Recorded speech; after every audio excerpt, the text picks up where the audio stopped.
일이라는 제목으로 하나님 말씀을 증거하겠습니다. 우리는 지난 시간까지 느헤미야서를 통하여서 하나님의 역사하심을 우리가 함께 보았고, 오늘은 에스더를 통하여 그 가운데 가장 중요한 부분이라고 할 수 있는 5장 말씀을 통해서 하나님 말씀을 증거하겠습니다. 우리가 어려운 일이 생기면은 엎드려 기도하지 않을 수 없습니다. 주님께서 간섭하시고 또 어떤 어려움도 극복하게 해달라고 우리는 엎드려서 믿음으로 하나님께 기도합니다. 아마 저뿐만 아니라 우리 모두가 그렇게 기도하고 계신 줄 믿습니다. 어떤 어려움이 있을 때 그때마다 우리는 더 간절하게 기도하고 또 오랫동안 기도를 합니다. 그렇게 기도할 때 우리는 하나님께서 우리 기도, 내 기도에 응답해 주실 것이다, 하나님이 나와 함께 하실 것이다, 응답하실 것이다 라는 이 확신을 갖고 우리는 기도의 자리에서 다시 일어섭니다. 그러면 여러분, 그렇게 기도하고 난 이후에 우리가 무엇을 해야 하겠습니까? 우리가 그렇게 뜨겁게 간절하게 기도하고 나서 우리가 해야 될 일은 무엇입니까? 제가 어떤 가정에 한번 신방을 갔을 때 이 가정은 정말 하나님의 도우심이 필요해서 신방을 요청했었습니다. 그런데 신방을 가서 정말 간절한 마음으로 예배드리고 간절하게 기도해 드렸습니다. 무엇보다 이 가정에는 자녀의 직업 때문에 직장에 취직하는 것 때문에 정말 기도가 많이 필요했던 가정이었습니다. 예배드리고 뜨겁게 기도하고 예배를 마치고 나서 이제 다가를 준비한다고 주방으로 가시면서 어떤 옆에 계신 집사님과 함께 가시는 거예요. 이제 걱정하지 말라고, 하나님 지켜주시겠지라고 하니까 신방을 받으신 이 집사님께서 그거야 봐야 알지,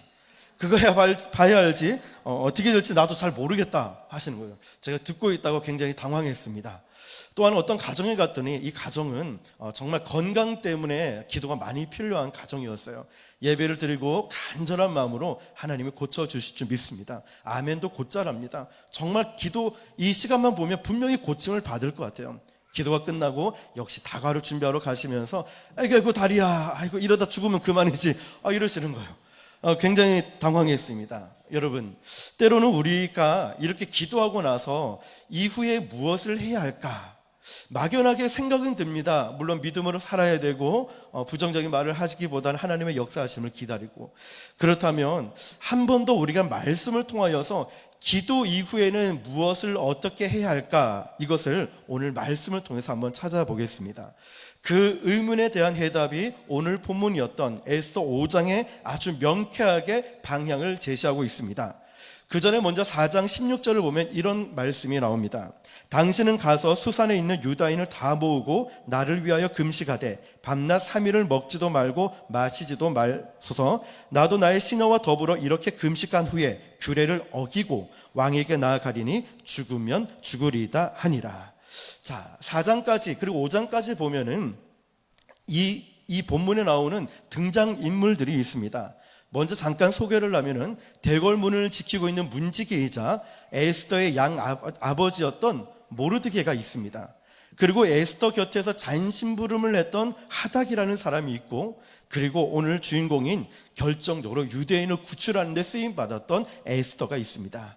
그가 자신의 민족을 구출시키기 위해, 살리기 위해서 아주 유명한 말을 하죠. 뭐라고 합니까? 죽으면 죽으리이다. 그렇습니다. 그리고 그 결심을 통해서 아하수에로 왕에게 다가서는 것을 봅니다. 그리고 유대인들을 죽이려고 음모를 꾸미고 있는 하만도 등장하고 아하수에로 왕도 등장합니다. 지금 이 상황을 잠시 보면은 지금 페르시아 제국에 흩어져 있던 자신의 동족이었던 이스라엘 민족이 다 멸절될 수도 있는, 다 죽을 수밖에 없는 그런 위기 가운데 있는 것이죠. 이때 에스더는 엎드려서 기도했습니다. 여러분, 지금 우리나라 상황을 봐도 꼭 그렇지 않습니까?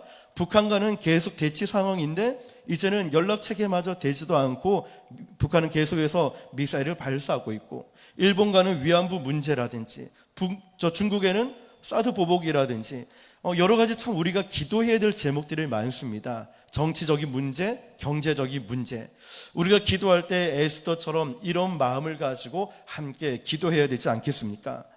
기도의 형태 가운데 가장 강렬한 기도를 말한다면 금식 기도라고 할 수 있습니다. 지금 에스더는 밥을 먹지 않고 자기 민족을 위해서 3일 동안 금식하며 기도했습니다. 자, 그러면 금식 기도 이후에 에스더가 무엇을 했을까요? 이것이 바로 오늘 본문인 에스더 5장에 다루고 있는 말씀입니다. 기도 이후에 우리가 해야 할 일은 무엇일까? 저와 여러분들이 릴레이 기도를 하고 개인적으로 기도를 하시면서 기도하고 그 자리에 일어서서 나아가서 내가 어떻게 무엇을 해야 할까? 오늘 본문 중심으로 4가지만 한번 살펴보도록 하겠습니다. 자, 첫 번째는 함께 따라해 봅시다. 믿음으로 행동해야 합니다. 자, 기도하고 난 다음에 우리는 믿음으로 행동해야 돼요. 아까 처음에 예화로 말씀드렸듯이 기도를 그렇게 하고 나서 아이고 다리야 뭐 이러다 죽으면 그만이지 이런 게 아니라 아이고 그 뭐 될지 안 될지 가봐야 알지 이렇게 하는 게 아니라 하나님이 그렇게 만드시고 역사하실 줄 믿고 행동하는 것입니다. 자, 1절과 2절을 보겠습니다. 우리 같이 한번 읽어보겠습니다. 시작. 제3일에 에스더가 왕후의 예복을 입고 뜰 곧 어전 맞은편에 서니 왕이 어전에서 전문을 대하여 왕좌에 앉았다가 왕후 에스더가 뜰에 선 것을 본즉 매우 사랑스러움으로 손에 잡았던 금규를 그에게 내미니 에스더가 가까이 가서 금규 끝을 만진지라. 아멘. 자, 에스더는 지금 며칠을 금식했습니까? 3일을 금식했습니다. 오늘 1절 말씀에 제3일에라고 시작을 하고 있죠. 이것은 에스더가 금식 기도가 끝난 직후를 말하고 있는 거예요. 금식 기도 중간이 아니라 금식 기도가 끝난 직후 제3일에라는 거죠. 자, 그리고 나서 에스더는 기도가 끝난 다음에 응답을 확신하면서 왕을 향해 나아가는 것입니다. 그런데 여러분, 이 당시에 페르시아의 왕실 법도는 어떠했냐면 아무리 왕비라 할지라도 왕이 부르지 않았는데 왕에게 나아가면 거의 사형에 가까웠습니다. 거의 사형입니다. 그러니까 에스더가 지금 부르지도 않았는데 나갔다는 것은 대단한 용기가 필요한 것이고 자신의 목숨을 건 그런 행동이었습니다. 그러나 에스더는 기도한 후에 믿음이 생긴 거죠. 하나님께서 왕의 마음을 움직일 수 있다고 믿었던 것입니다. 아하수에로 왕보다 만왕의 왕 대신 우리 하나님께서 인도해 주시고 역사해 주실 것이라는 확신을 가지고 있었습니다. 할렐루야. 잠언 21장 1절 말씀에 왕의 마음이 여호와의 손에 있음이 마치 봇물과 같아서 그가 임의로 인도하신느니라. 비록 지금 아하수에로 왕이 독재자이고 권력이 대단하고 아무리 고집이 세다 할지라도 하나님께서 역사하시면 그 왕의 마음도 움직일 수 있다. 이것이 바로 에스더가 믿었던 사실이고 뿐만 아니라 에스더가 감히 담대하게 왕실의 법도를 어기고 왕 앞에 나아갈 수 있게 만드는 용기의 근원이 됐습니다. 할렐루야. 여러분, 그러나 이 행동은 결코 쉬운 행동이 아닙니다. 이 당시 문화적 정황이라든지 법도를 생각하면 분명히 죽을 수도 있는 그런 상황이었죠. 그래서 에스더가 이렇게 얘기한 겁니다. 죽으면 죽으리라. 왕 앞에 내가 나아가면 죽는 게 뻔하지만 왕이 부르지 않아서 내가 가면은 사형을 받을 수 있는 게 뻔하지만 나는 하나님을 믿기 때문에 까짓거 죽으면 죽으리라. 하나님이 지켜주실 거야. 이 확신을 갖고 나아갔다는 것이죠. 목숨을 건 행동이었습니다. 그러나 목숨을 거는 이 행동 역시도 에스더라는 이 여인이 대담하게 할 수 있는 까닭이 무엇이겠습니까? 바로 기도 응답에 대한 확신을 가지고 있었습니다. 할렐루야. 내가 왕실 법도를 어기고 나는 나아가겠습니다. 그리고 왕 앞에서 우리 민족이 얼마나 고통스럽고 얼마나 억울한 상황을 겪고 있는지 왕 앞에 다 탄원할 것입니다. 하나님 도와주십시오. 하나님 역사해 주십시오. 이렇게 기도한 것입니다. 그리고 하나님께서는 왕의 마음을 변화 주실 것이고 나를 통해서 하나님이 분명히 일하실 것이야. 이 확신을 가지고 나아갔던 것입니다. 사랑하는 성도 여러분, 믿음은 반드시 행동으로 나타나야 정상입니다. 할렐루야. 내가 입으로 믿음이 있다라고 말하는 것은 누구나 다 할 수 있어요. 그런데 믿음이 있다는 것은 행동으로 증명해 보일 수 있는 것, 내가 살아내는 것이 나의 믿음의 척도라고 할 수 있습니다. 내게 작은 시험도 이기지 못한다면 내 믿음이 이 정도 수준. 여러분, 살아있는 믿음은 언제나 행동의 열매를 가져옵니다. 그래서 우리가 잘 아는 야고보서 2장 20절에도 행함이 없는 믿음은 헛된 믿음이고 행함이 없는 믿음은 죽은 믿음이다 말씀하고 있습니다. 우리가 가지고 있는 믿음이, 내가 가지고 있는 믿음이 정말 살아있는 믿음이라면 그러면 반드시 행동으로 나타나고 말 것입니다. 사랑하는 성도 여러분, 이 행동으로 나타나는 것은 커다란 것부터 시작하는 게 아닙니다. 작은 것부터 하나씩 하나씩, 한 걸음씩 한 걸음씩 시작하는 것입니다. 어떻게 할까요? 릴레이 기도 시작했으니까 나도 이름 쓰면서 1시간 정도 동참하는 것, 그래, 이렇게 순종하며 가는 거예요. 토요일날 전 가족, 온 가족 나와서 새벽 기도 드리라고 목사님 말씀하셨으니까 피곤하지만, 힘들지만 일찍 잠을 자고 순종하며 가는 겁니다. 이렇게 내 믿음을 증명해 보이는 겁니다. 또 어떤 부서나 섬기는 이 부분에서 나는 이 부분은 잘 못하지만 나는 이렇게 해서 섬겨야지 하면서 순종하며 한 걸음씩 한 걸음씩 나가는 거예요.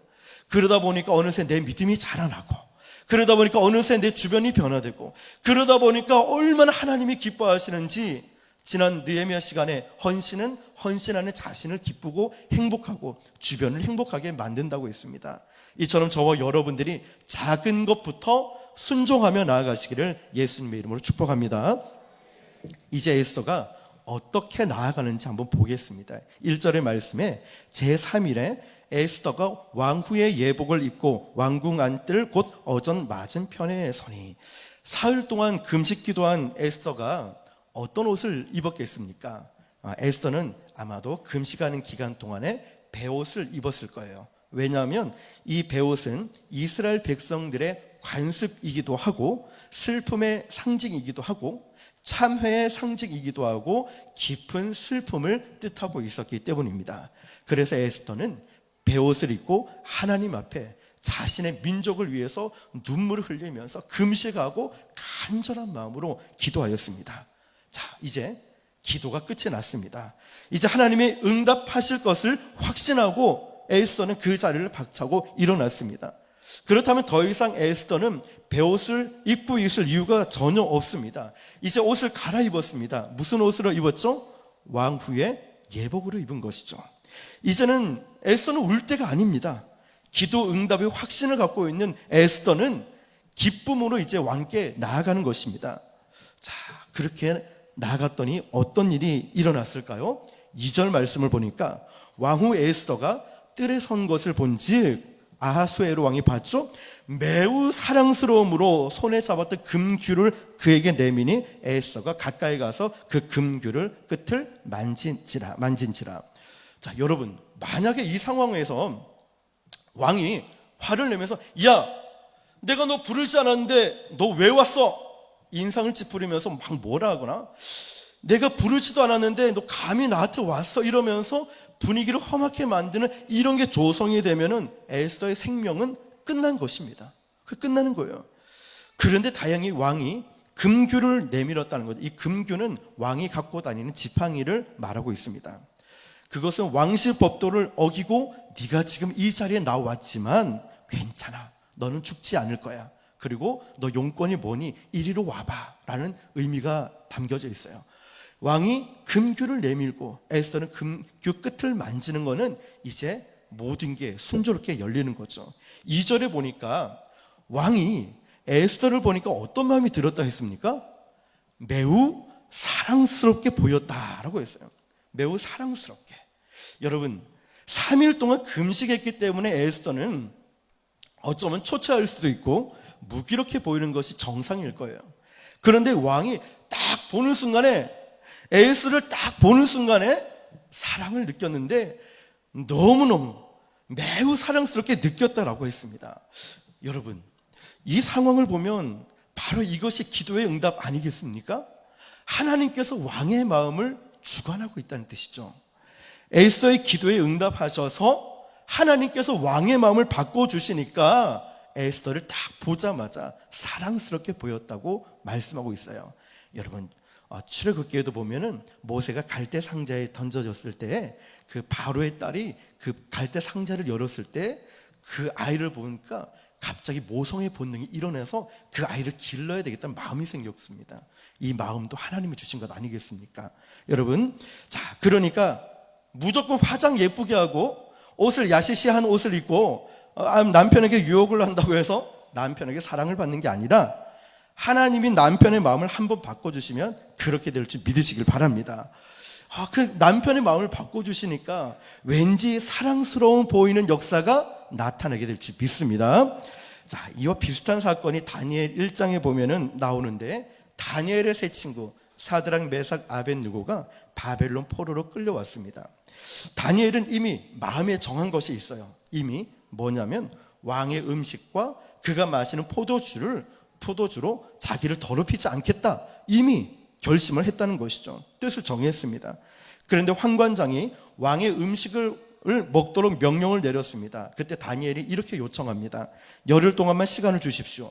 채식과 물을 먹게 한 후에 당신 앞에서 우리의 얼굴과 왕의 음식을 먹는 소년들의 얼굴을 비교하여 보아서 당신이 보는 대로 종들에게 행하소서라고 했습니다. 자, 열흘 후 10일 뒤에 그 얼굴을 보니까 더 당당하고 빛나고 아름다웠다는 것이죠. 하나님이 그들의 기도에 응답하신 것입니다. 그래서 우리가 생각하기에는 영양가도 중요하고 환경도 중요하고 경제적 여건도 중요하고 다 그게 우리 기준으로는 그게 너무나 중요하게 보입니다. 우리 생각과 방법에 이게 딱 맞는 것처럼 보여요. 이렇게 해야만 합니다. 그런데 하나님 방법은 그게 아니었다는 거예요. 정말 더 중요한 것은 하나님과의 바른 관계라는 것입니다. 할렐루야. 하나님과의 이 바른 관계만 되어 있으면 하나님께 기도로 주님 앞에 나아가는 것, 이것이 가장 중요하다는 것입니다. 할렐루야. 그래서 에스더는 당당하게 왕께 나아갑니다. 왜 그렇습니까? 기도했기 때문에, 그리고 기도 응답을 확신했기 때문에, 그렇기 때문에 이제는 믿음으로 행동으로 옮겼다는 것이죠. 저와 여러분들이 기도하셨다면 오늘 말씀처럼 에스더처럼 믿음으로 행동으로 옮길 수 있길 예수님의 이름으로 축복합니다. 두 번째, 한번 따라해 봅시다. 때와 장소를 분별해야 합니다. 네, 때와 장소를 분별해야 됩니다. 3절 말씀을 보니까 왕이 이르되 왕후 에스더여, 그대의 소원이 무엇이며 요구가 무엇이냐? 나라의 절반이라도 그대에게 주겠노라 하니. 왕이 부르지도 않았는데 에스더가 지금 왕 앞에 나갔다는 것은 법도를 어긴 것입니다. 이렇게까지 나올 때는 분명히 이 왕비가 나에게 할 말이 있구나, 왕이 직감적으로 아는 거예요. 그래서 그대의 요구가 무엇이길래 이렇게 목숨 걸고 이 자리까지 나왔느냐 물어보는 것입니다. 여러분, 그런데 잘 생각해 보세요. 지금 이 왕의 마음은 어떤 마음일까요? 콩깍지가 씌워진 마음이에요. 그냥 이 왕비 에스더밖에 보이지 않아요. 왜냐하면 하나님이 그렇게 만드셨거든요. 왕비를 딱 에스더를 보자마자 매우 사랑스럽게 보이니 나머지는 눈에 차지도 않아요. 더 이상 보이지가 않는 거예요. 그러니까 무슨 말이든 못하겠습니까? 왕이 뭐라고 합니까? 나라의 절반이라도 그대에게 주겠다라고 하지 않습니까? 이거는 좀 감이 잘 안 오시죠? 대한민국의 절반을 준다고 하면 얼마나 그 넓은 땅입니까? 이 감이 잘 오지가 않아요. 왜냐하면 그런 땅을 소유해 본 적이 없기 때문에. 자, 그런데 여러분, 이처럼 남편이라는 존재가 아내에게 한번 빠지면은 이렇게까지 나올 수 있다는 것입니다. 그러니까 여러분, 남편을 감동시키는 것이 얼마나 중요한지 모릅니다. 그런데 그 남편을 감동시키는 게 어디 쉽습니까? 경상도 사람은 더 어렵지 않습니까? 밥 묻나? 애는 자자. 이런 사람에게 무슨 얘기를 도대체 해야 되겠습니까? 어떤 사람은 집에도 늦게 돌아와 버리죠. 여러분, 그 도저히 되지 않는 거예요. 그러니까 내가 직접 감동시키려 하지 말고 하나님을 통해서 감동을 시키면 이런 대답까지 나올 수 있다는 거죠. 나라의 절반이라도 그대에게 주겠어. 너무 사국톤인가요? 어쨌든 여러분, 우리식으로 표현하면 이런 거예요. 여보, 내가 아껴두고 내가 숨겨두었던 비상금의 절반이라도 그대에게 쏘겠어. 이런 대답이 나오지 않겠습니까? 여러분, 예, 아멘. 그대의 소원이 무엇이냐고 물었을 때 에스더는 뭐라고 대답했냐면 4절 5절을 보니까요, 에스더가 이르되 오늘 내가 왕을 위하여 잔치를 베풀어 싸우니 왕이 좋게 여기시거든 하만과 함께 오소서 하니 왕이 이르되 에스더가 말한 대로 하도록 하만을 급히 부르라 하고 이에 왕이 하만과 함께 에스더가 베푼 자리에 가니라. 자, 분명히 왕이 그대의 소원이 무엇이냐라고 물어봤을 때 보통 사람 같으면 나라의 절반까지 주겠다고 하니까 아마 뭐든 다 말하면 들어줄 거야. 벼르고 벼렀던 가장 중요한 것을 얘기했을 것입니다. 지금 하만이 유대인을 죽이려고 음모를 꾸미고 계획하고 있었습니다. 그러나 왕이시여 저도 유대인입니다 하고 보고할 수 있었던 가장 적절한 타이밍일 수도 있었던 것이죠. 그런데 에스더는 지금 그 말을 하지 않았다는 거예요. 이 시점에서 그런 얘기를 하지 않고 우리가 볼 때는 가장 좋은 타이밍인 것 같아 보이지만 하지 않았어요. 왜 그랬을까요? 물론 여러 가지 이유가 있겠지만 지금 에스더는 이 자리에서 이렇게 심각하고 중대한 얘기를 하기에는 더 좋은 장소와 더 좋은 시간이 필요했다고 생각했기 때문입니다. 왜냐하면 일단은 이 주도권에 밀당을 하고 있을 때 주도권을 누가 잡았습니까? 에스더가 잡고 있어요. 왕의 마음을 빼앗았어요. 일단은 에스더가 왕의 마음을 얻었으니까 분위기 좋은 잔치를 만들어 놓고 거기에 초청을 내서 여기서 얘기하는 게 좋겠다라고 생각한 것이죠. 우리가 이웃들과 더불어서 속상한 얘기를 할 때에도 그냥 보자마자 당신 왜 그랬어? 왜 이 정도밖에 안 돼? 라고 싸우고 소리치기보다는 오히려 좋은 장소와 분위기를 만들어 놓고 이건 이런 것 같은데 어떻습니까? 라고 지혜롭게 말하는 것이 얼마나 좋겠습니까? 제가 말씀을 준비하고 어떤 한 공원에 잠깐 간 적이 있었는데요. 거기에는 잔디 보호라고 이렇게 돌로 바위 같은 조그만 돌로 이렇게 써 있었습니다. 그런데 어떤 이제 엄마와 아들인 것 같은데 초등학생 정도 돼 보이는, 그런데 잔디하고 너무 예쁘고 하니까 사진을 찍는다고 그 잔디 보호 옆으로 들어간 거예요. 그런데 어떤 할아버지가 지나가면서 막 소리를 치는 거예요. 왜 여기 들어가지 말인데 들어가가지고 잔디를 다 망쳐 막 그런 사람들이 몰려들기 시작하는 거예요. 저도 갔었죠. 그런데 이 아줌마가 얼굴이 벌개지면서 됐어요 이러면서 할아버지를 밀치고 이렇게 가버리는 거예요. 저는 그걸 보면서 잔디를 들어간 것은 잘못한 거지만 할아버지가 좋게 좋게 말하면은 엄마는 아들도 보고 있고 사람들도 보고 있고 얼마나 민망했겠습니까?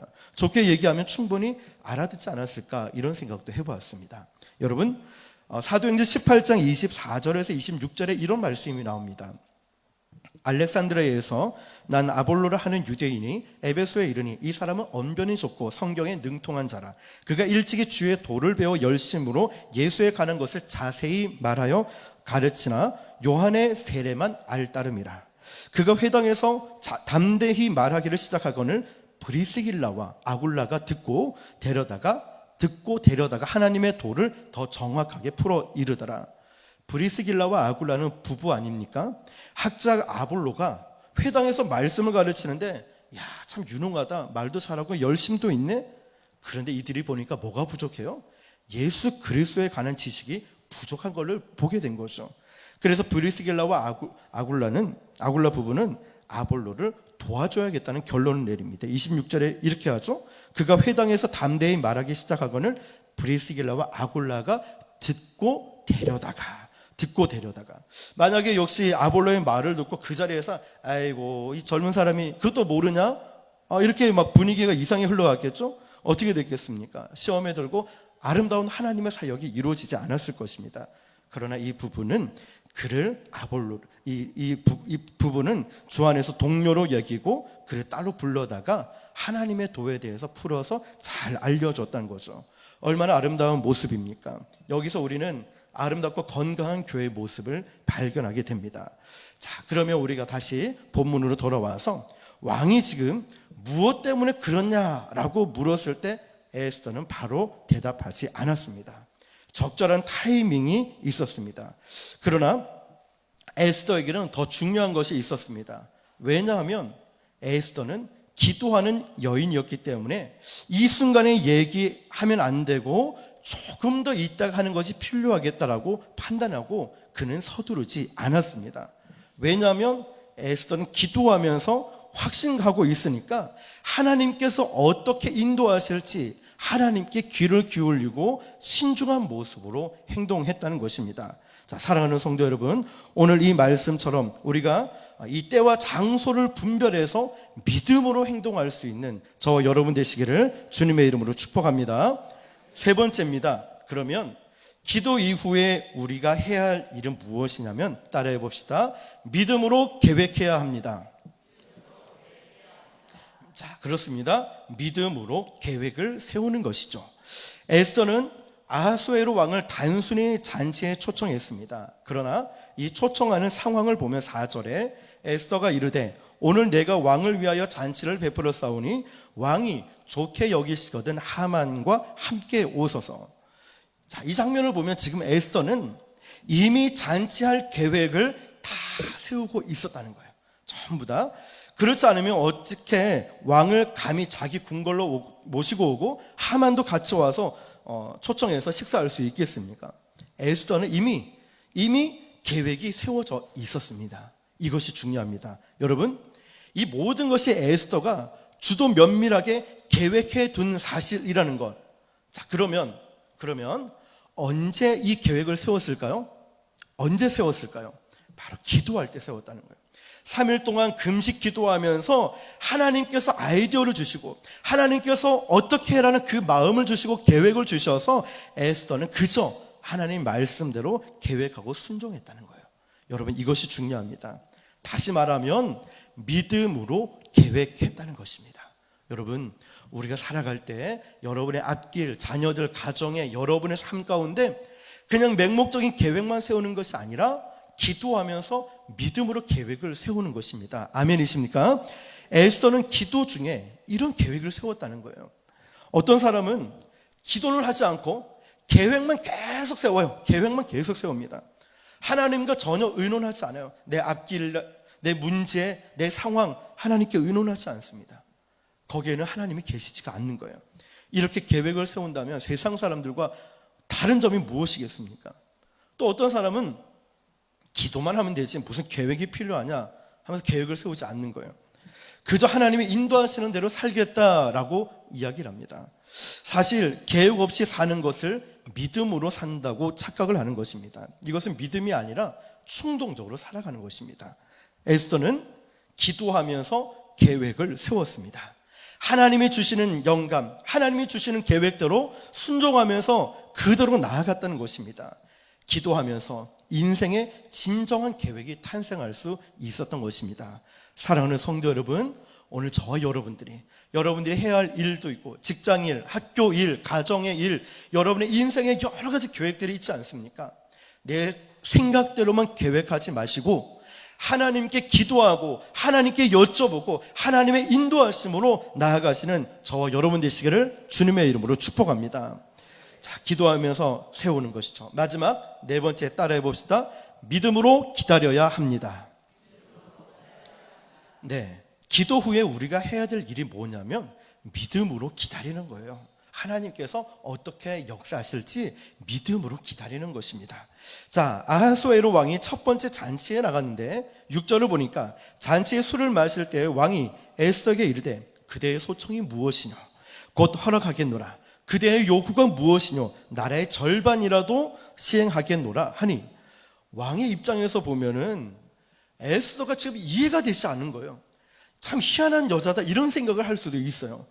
아니, 목숨 걸고 왕실의 법도를 어기고 나왔는데 분명히 할 말이 있어서 나온 것 같은데 말을 하지 않는 거예요. 말을 하지 않아요. 그래서 에스더에게 소청을 좀 빨리 좀 얘기 좀 해봐라. 이제 왕이 막 급해진 거예요. 얘기 좀 해봐라. 뭐 때문에 나왔는지, 그대의 요구가 무엇이냐, 나라의 절반이라도 내가 시행하겠다니까 말을 하고 있는 거예요. 그래서 7절 8절에 이렇게 대답을 합니다. 에스더가 대답하여 이르되 나의 소청 나의 요구가 이러하니이다. 내가 만일 왕의 목전에서 은혜를 입었고 왕이 내 소청을 허락하시며 내 요구를 시행하시기를 좋게 여기시면 내가 왕과 하만을 위하여 베푸는 잔치에 또 오소서. 내일은 왕의 말씀대로 하리이다 하니라. 한 번 더 잔치를 베풀고 거기에 오도록 했습니다. 에스더는 이렇게 말할 때 지금 말할 수 있는 그 기회, 그 때를 때가 무르익기를 기다리고 있는 거예요.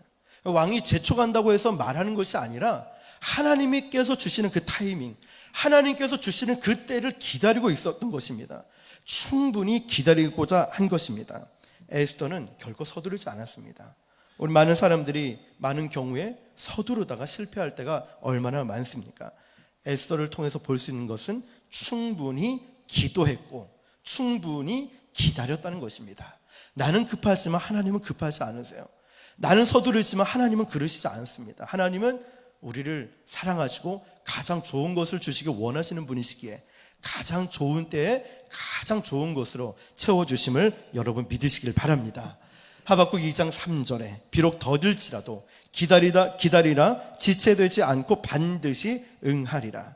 조금 더딘 것 같아 보여도, 기도 응답이 더딘 것 같고 여러분 삶의 변화가 어떤 응답이 좀 더딘 것 같아도 포기하지 마시길 바랍니다. 믿음으로 기다리시길 바랍니다.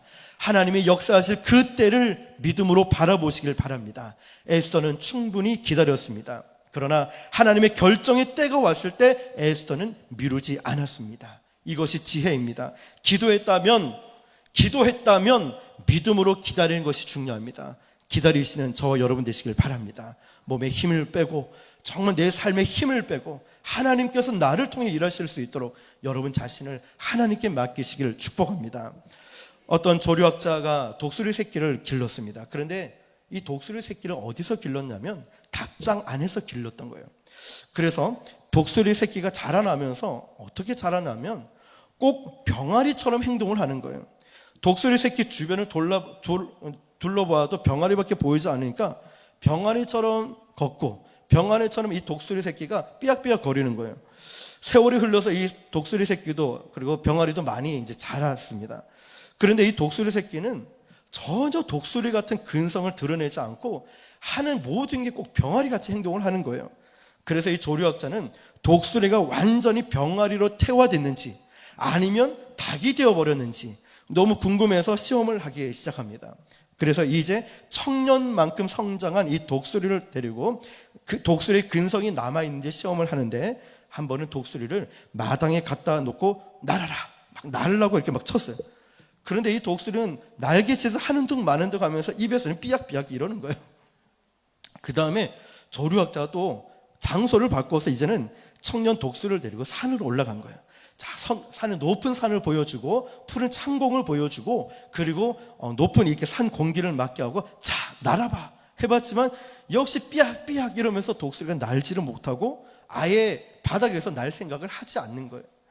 그 순간 갑자기 강력한 바람이 휘 불면서 자기랑 똑같이 생긴 독수리 한 마리가 세차게 산으로 올라가는 것을 보는 거예요.